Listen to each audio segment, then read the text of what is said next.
We're very happy to have two presenters from the Hong Kong Digital Game-Based Learning Associations here who are going to talk about learning subject knowledge and acquiring 21st century skills in Hong Kong. So welcome. Thank you. Hi, everyone. I'm Frankie, and this is Clara. We'll make this very quick, just so everyone can go to lunch. Okay, we're from Hong Kong. How many have you guys been to Hong Kong? Wow, okay, good. I'm going to talk a bit about what's happening, what Hong Kong is about, and a little bit about education system, and Clara is going to go through what we are actually doing with the game making course in the schools.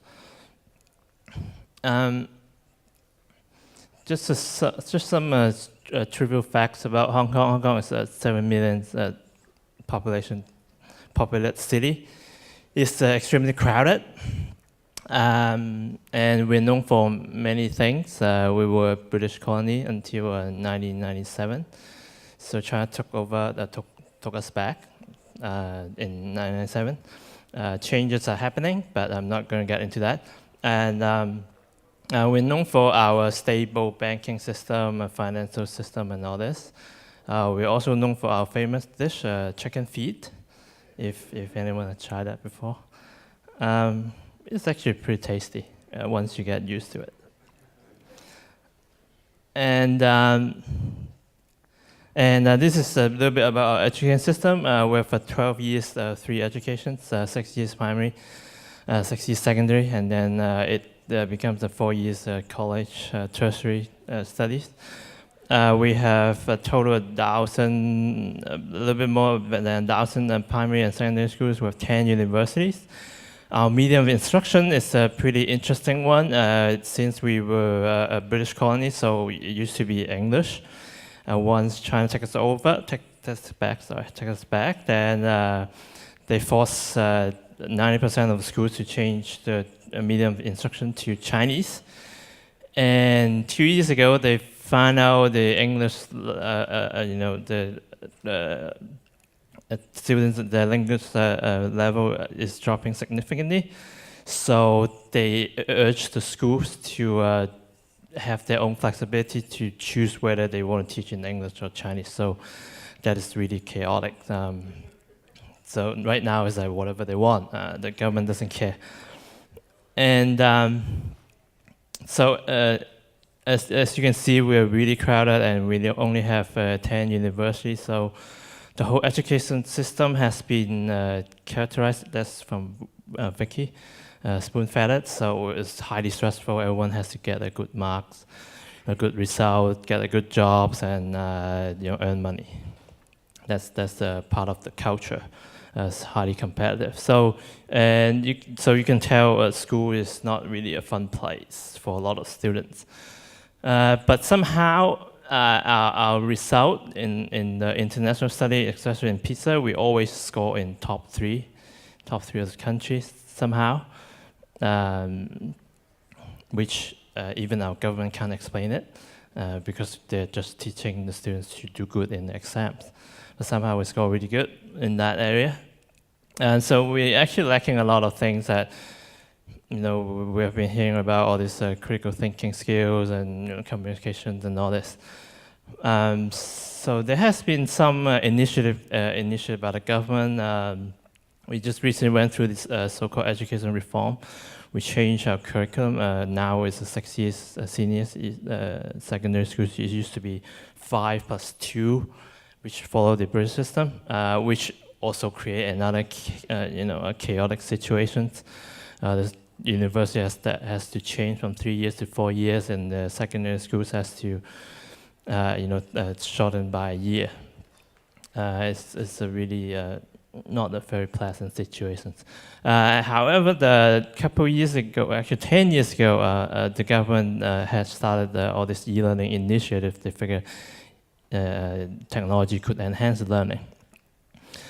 And they have spent quite a bit of money into it. All these numbers in Hong Kong dollars, so you just divide by 8.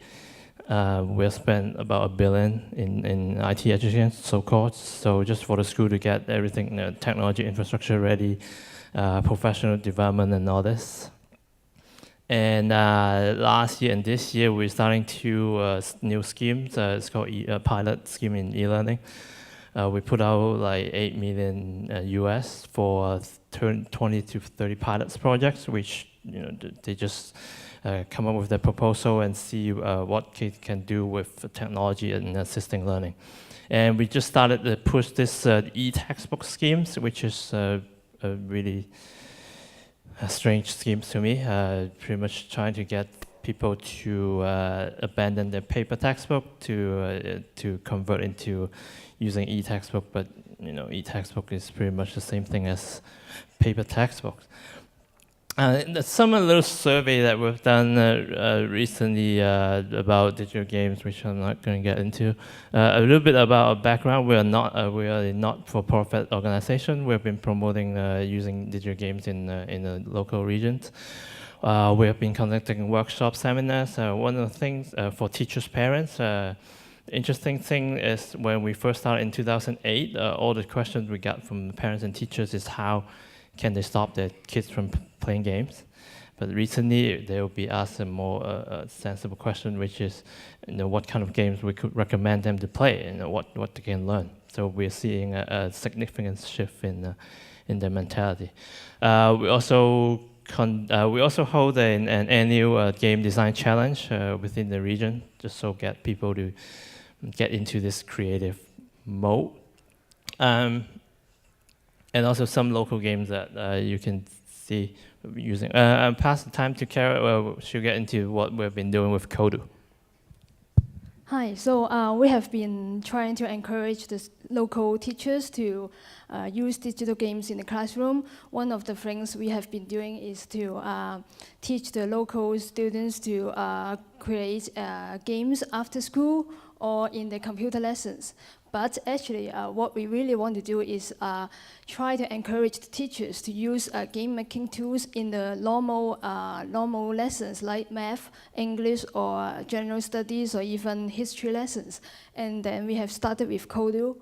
As you may already know, Kodu is a free game-making tools developed by Microsoft. It is in a 3D environment, so the kids are really attracted to it. And then it's very easy to use. You don't have to know any programming knowledge. I personally don't know anything about programming, and then I managed to use it in a few days, and then now I'm teaching the local teachers and students to use Kodu to create their games. And then not many local teachers actually really want to try using games in the schools, but very luckily we have a few of them who agree with what we are trying to do, and then they are really happy to try it out with us. So we have these Kodu math courses in the normal math lessons. The students are from primary school as well as secondary schools, aged from around 8 to 14. So before the lessons, they have already learned about area and volume. They know how to calculate area and volume, but they know a lot of things about the coordinate system.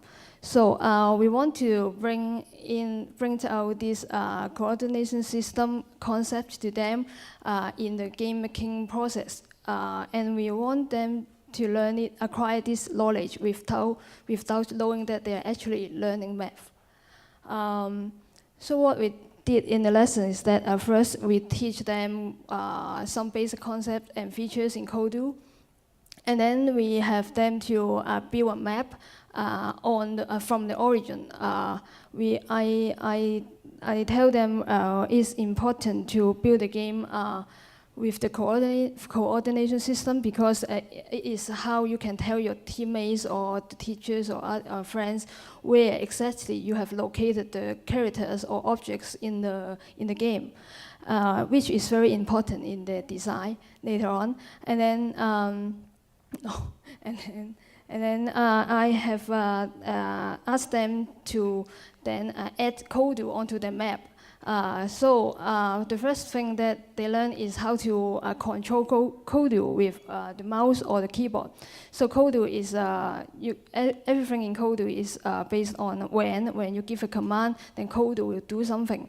So firstly, the students will choose how they will control Kodu. Some of them will use the keyboard, the arrow keys, or the mouse. When they press the arrow keys, Kodu will move forward.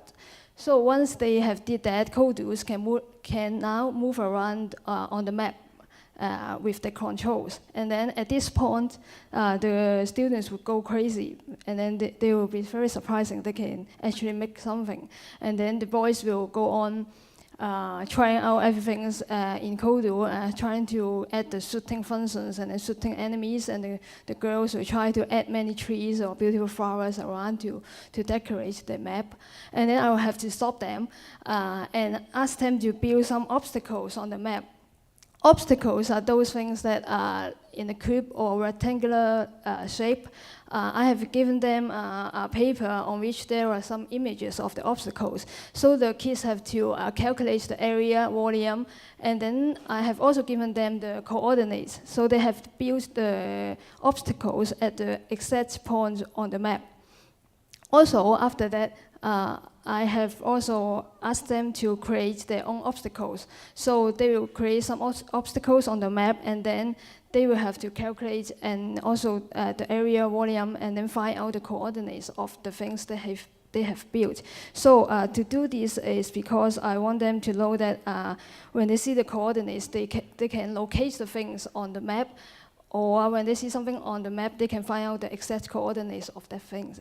And then after that, I will ask them to add some apples on the map, and then when Kodu, to program Kodu to walk around, and then when Kodu pump into the apples, Kodu will eat the apples and score points, and then maybe when they got 5 points, he will win the games. And then at the end of the first lesson, everyone will have created mini games, and they will be happy with that. And then at the end of the lesson, I will ask them to go home and design their own games with the unique gameplay. They will have to describe how they are going to play the game, the rules in the games, what kind of characters or objects are included in the games, and then they have to design the game on the worksheet, which is they have to locate. There is a coordinate grid on the worksheet. Then they have to design everything on it. So after they come back in the second lessons, I will have them to present their ideas and then form them into groups. So I'll ask them to discuss with each other, and then they have to, maybe they would combine their designs together, or they will choose the best design, and then they will work together to create the games. Some of the games, there are a lot of different kinds of games, and then after that, after they have finished the game, I will give them a poll test similar to this one to test their knowledge on the area, volume, and coordinates, as well as they have to tell the distance of each object from Kodu. And then I will ask each group to come out and present the games to each other, and then they will go around and play others' games, and then to give critical comments to others. And then at the end, they will vote for the best game in this class. So I would like to show you some examples of the games that the kids have made. So in this game, the kids have created something like a volcano. Kodu have to walk around, avoid being shot, and then the goal is to find the apple. So Kodu can shoot the enemies as well. So the kids have spent a lot of time in building this volcano-like thing, and he's going to shoot the enemy, and then the apple is just inside actually.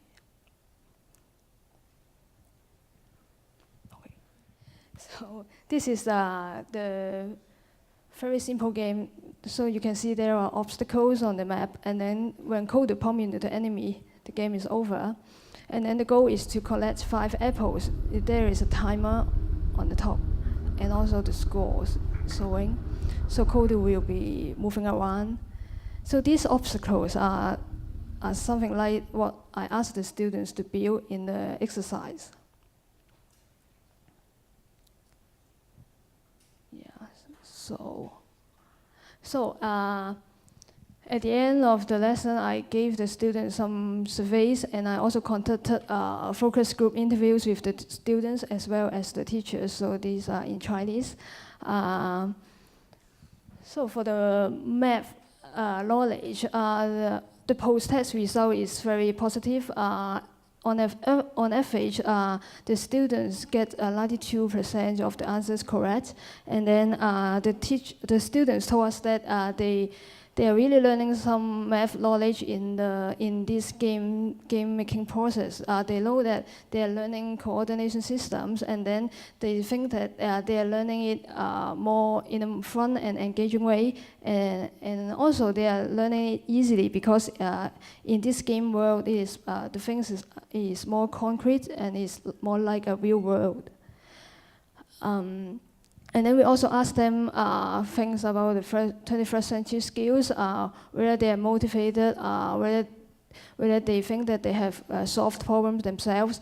One of the things that is that when I ask them to create the games in groups, sometimes they may have, they don't know how to, for example, they don't know how to program the enemies to patrol around on the map. But then I asked them to solve the problem themselves. I didn't really give them any instructions or hints. So everything they have to think and discuss and then solve the problem themselves in order to create the games they design. So you can see that all the students said that they have collaborate with others, they have helped each others, and they are all very satisfied with the games. And they're very happy, yeah. And then one of the things that I want to say that is one student told us that he came across some kind of problems that he had never encountered in other normal lessons, and then he used his own ways to solve them. So we're very happy that he realized that he's solving the problems himself. And for the teachers, overall they are very happy because they see that the kids are smiling in the lessons and they are enjoying the lessons, and they did really learn the math skills as well as 21st century skills. So the teachers told us that they will continue to use digital games in the classrooms, and then they will try to encourage other teachers from other subjects to use digital games.